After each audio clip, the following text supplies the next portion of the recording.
Goeienaand almal, dis Anna Huber. Ek wil net vir julle sê, plus minus 32 jaar gelede, toe ek 19 was, het Yahusha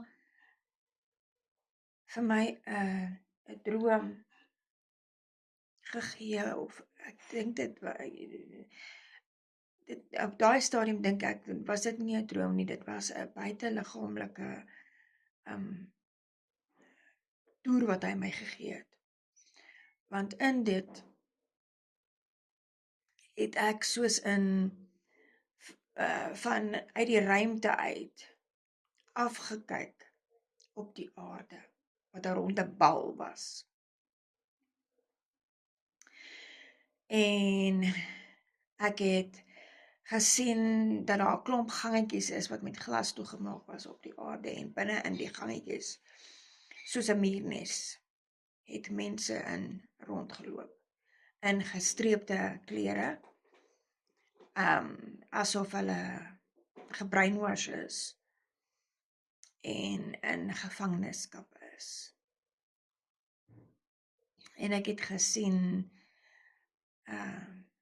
hoe hulle so in die gangetjies loop, en op een stadium het ek myself tussen hulle bevind en probeer om vir die mense te sê, skrik wakker, julle is op pad na julle dood toe.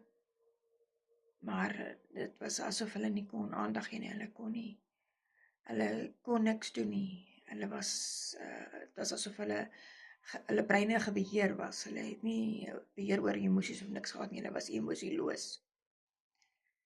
En,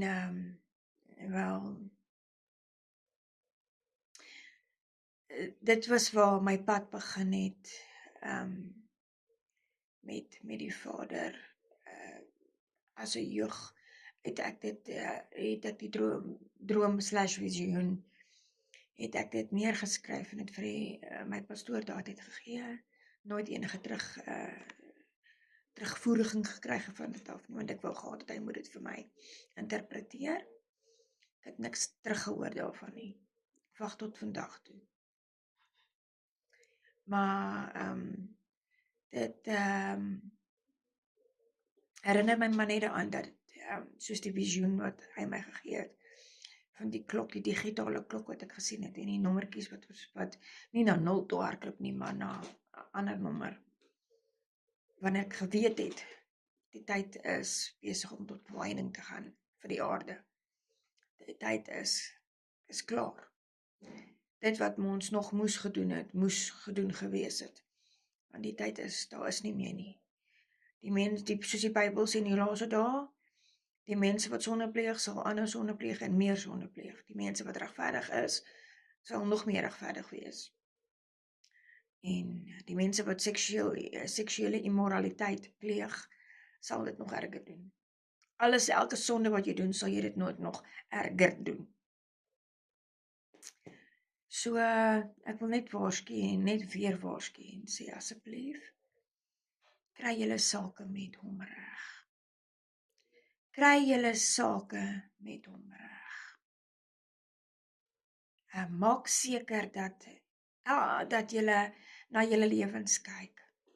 Elke ding wat julle doen, elke ding wat julle sê, elke ding wat julle dink. En sien of dit alles binne die wil van die Vader is. Want as dit nie is nie, is dit sonde wat gepleeg word.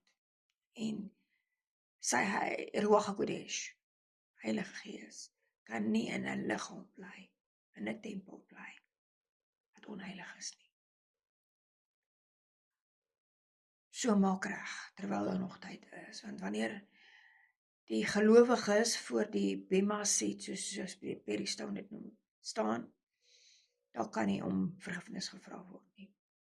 Wanneer die ongelowiges voor die groot wit troon te staan kom, want indien jy hom nie volg nie en hom nie dien nie, en sonde pleeg en goede, dan is jy 'n ongelowige. Al sê jy is 'n Christen, jy is nog steeds 'n ongelowige.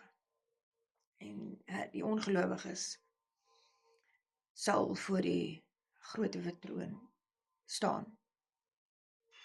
En daar is ook nie please explain daar nie. Want jy gaan geoordeel word volgens jou dade, jou gedagtes, jou hart, jou woorde. Ja, daar is boeke wat gaan oopgemaak word en alles wat ons gedoen het, gesê het, gedink het, gesien het, gehoor het, sal van jou rekenskap gevra word. Maak nie saak hoe klein jy is nie, maak nie saak hoe oud jy is nie, maak nie saak van watter nasionaliteit jy is nie. Daar gaan van 'n verantwoording van ons geëis word vir alles. So maak reg terwyl daar nog tyd is. Die bietjie tyd wat oor is, want hy kom, gebruik dit ten goeie en nie ten slegte nie. Maak reg voordat dit te laat is. Shalom.